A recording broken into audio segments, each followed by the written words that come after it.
বাংলাদেশে এখন 11:15। ইতিমধ্যে দেশের মানুষ জেনে গেছে, বিশ্ববাসীও জেনে গেছে, বাংলাদেশের একটি বড় রাজনৈতিক অধ্যায়ের শেষ করেছেন বেগম খালেদা জিয়া। দীর্ঘ 43 বছর একেবারে বাংলাদেশের ভোর বেলায় কনকনে ঠান্ডার মধ্যে যে খবর পেয়েছে বাংলাদেশের মানুষ, বেগম খালেদা জিয়া আর নেই। এই মুহূর্তের আসলে কি তথ্য দেব বুঝতে পারছি না দর্শক। 12টায় জাতির উদ্দেশ্যে ভাষণ দেবেন ডক্টর মোহাম্মদ ইউনূস। রাষ্ট্রীয় পর্যায়ে শোক পালন হবে এবং আগামীকাল রাতজোহর জানাজা হবে, দাফন হবে শের বাংলা নগরে জিয়াউর রহমানের যে সমাধি, সেই সমাধির পাশে। এই খবরগুলো আসছে এবং আস্তে আস্তে শোকের পাল্লা ভারী হচ্ছে। কিছুক্ষণ আগে দেখলাম ভারতের প্রধানমন্ত্রী নরেন্দ্র মোদী শোক জানিয়েছেন। পাকিস্তানের উপপ্রধানমন্ত্রী, পররাষ্ট্রমন্ত্রী, বাংলাদেশে অবস্থিত বিভিন্ন দূতাবাস তারা শোক জানাচ্ছে। জাতির উদ্দেশ্যে ভাষণে প্রধান উপদেষ্টা কি বলবেন বোঝাই যাচ্ছে রাষ্ট্রীয় পর্যায়ে শোক। আসলে এমন এক সময় বেগম খালেদা জিয়ার মৃত্যুর খবর যখন একটা মাস পরেই একটা গণতন্ত্রে আবার পুনঃপ্রবর্তনের মহা আয়োজন চলছিল। আমি জানি না এই আয়োজনটা আসলে এই মুহূর্তে ঠিক কিভাবে চলবে। এটি অন্তত বেগম খালেদা জিয়ার স্মরণে 1 মাস পেছানো উচিত। আসলে এই অবস্থায় শুধু বিএনপি বলবো কেন, অন্যান্য সকল রাজনীতির জন্যই সবার জন্য একটা শোকের আবহ তৈরি হয়েছে। কষ্ট পেয়েছি আজকে জগন্নাথ বিশ্ববিদ্যালয়ের এরা কোন প্রজন্মের তরুণ, কোন প্রজন্মের জানি না, তারা আজকের যে নির্বাচন হওয়ার কথা ছিল সেটি স্থগিতের সিদ্ধান্ত নিয়েছে বেগম খালেদা জিয়ার স্মরণে। কিন্তু দেখছি যে ক্ষোভ বিক্ষোভ চলছে। কারা তারা আজকে আর আমি আর কিছু বলার মতন মানসিকতা নেই দর্শক। একটা জিনিস সত্য, বাংলাদেশে অনেক রাজনীতিক আসবেন যাবেন, কিন্তু বেগম খালেদা জিয়ার মতন এইরকম বর্ণাঢ্য ক্যারিয়ার 43 বছরের, যার নামের আগে আপসহীন নেত্রী যুক্ত হয়, এই খ্যাতি পাওয়া এটা আসলে সৌভাগ্যের ব্যাপার।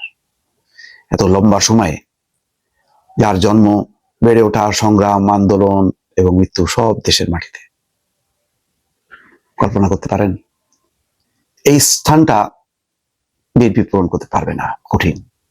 শুধু বিএনপিও বলবো না, বাংলাদেশের রাজনীতিতে আর দ্বিতীয় নিশ্চয়ই আসবেন, হয়তো আমরা তখন থাকবো না, কিন্তু এই জায়গাটা পূরণ হবার নয়। খালেদা জিয়ার মৃত্যু শুধু ব্যক্তি খালেদা জিয়ার মৃত্যু না, তারেক রহমানের মায়ের মৃত্যু না, এটা একটা জাতির গণতন্ত্রের আকাঙ্ক্ষার মৃত্যু। ভালো লাগতো যদি মানুষকে তো বিদায় নিতেই হবে, যদি তিনি গণতন্ত্রের একটা চূড়ান্ত বিজয় নির্বাচনের মধ্য দিয়ে পুনঃপ্রবর্তনের পর চলে যেতেন, হয়তো ভালো লাগতো। এগুলি আসলে সবই সান্ত্বনার কথা। কষ্টের কথাও আছে যে হয়তো উপযুক্ত সময় যদি শেখ হাসিনা বাধা না দিত, তাহলে তিনি সময় মতো চিকিৎসা নিয়ে আরো হয়তো কিছুদিন বেঁচে থাকতেন। সেটা পূরণ হলো না, কিন্তু তার জন্য বেগম খালেদা জিয়ার খুব একটা ক্ষতি হয়নি।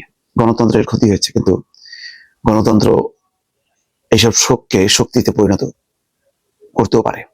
সেই করার চ্যালেঞ্জ হয়তো নেবে জাতি। দর্শক, আজকে বেগম খালেদা জিয়ার মৃত্যু গণতান্ত্রিক মানুষের আন্দোলনের প্রতীক। সেই প্রতীকটা আজকে চলে গেল। বিশ্বের যারা গণতন্ত্র বিশ্বাস করে, পশ্চিমা শক্তি বলেন, এশিয়ার শক্তি বলেন, সবাই আজকে নিশ্চয়ই স্মরণ করবে বেগম খালেদা জিয়াকে। এবং সেই বাণীগুলো আসছে বিভিন্ন জায়গা থেকে। এটা শুধু বাংলাদেশের অহংকার না, বিশ্বের গণতন্ত্রের ইতিহাসে যারা এরকম জীবন দিয়েছে, চলে গেছে, তাদের সাথে তুলনা করেন। নেলসন ম্যান্ডেলার কথা চিন্তা করেন, সাউথ আফ্রিকার। আরো অসংখ্য নেতা আছে, ইয়াসির আরাফাত বলেন। সবাই গণতন্ত্রের জন্য, মানুষের মুক্তির জন্য লড়াই করেছেন। বেগম খালেদা জিয়া এখন তাদের সারিতে চলে গেলেন। আরো অনেক মহামানব আছে, মনীষী আছে, তাদের নাম আসলে এই মুহূর্তে মনেও আসছে না। আজকে দর্শক, সত্যি কথা বলতে আমি এত বেশি আপ্লুত, শোকাহত। আমি নিজে বিএনপি রাজনীতি করি না, বিএনপি কখনো করার কোনো রেকর্ড আমার নাই, কিন্তু বারবার কষ্ট লাগছে। কারণ বেগম খালেদা যে রাইট রাখেছিলেন, আমার যেমন আকাঙ্ক্ষা ছিল আবার গণতন্ত্রে প্রবর্তন, বেগম খালেদা জিয়া তো সেই কাজটাই করছিলেন। আমি করছিলাম হয়তো আমার ভিডিওর মধ্য দিয়ে, আমার বক্তব্যের মধ্য দিয়ে। বেগম খালেদা জিয়া তো প্র্যাকটিক্যালি সেই কাজটি করতে করতে তিনি বিদায় নিলেন। আজকে আমারও যে আকাঙ্ক্ষা, তারও সেই একই আকাঙ্ক্ষা। সেই কারণে একটা নৈকট্য বা বন্ধন পাচ্ছি, সেই জন্য এত কথা বলা। আমি আগেই বলেছি, বেগম খালেদা জিয়া এখন বিএনপির ঊর্ধ্বে। তিনি শুধু বিএনপি সম্পদ নন, তিনি দেশের মানুষের সম্পদ, গণতন্ত্রের সম্পদ, অধিকারহীন মানুষের সম্পদ। আশা করি এটা মনে রাখবেন। বেগম খালেদা জিয়া চলে গেছেন, কিন্তু সবাইকে স্পর্শ করে গেছেন। প্রতিটা গণতন্ত্রকর্মী মানুষ, স্বৈরাচার বিরোধী মানুষ, তাদের মনকে, হৃদয়কে স্পর্শ করে ভালোবাসা নিয়ে, দোয়া নিয়ে তিনি চলে গেছেন।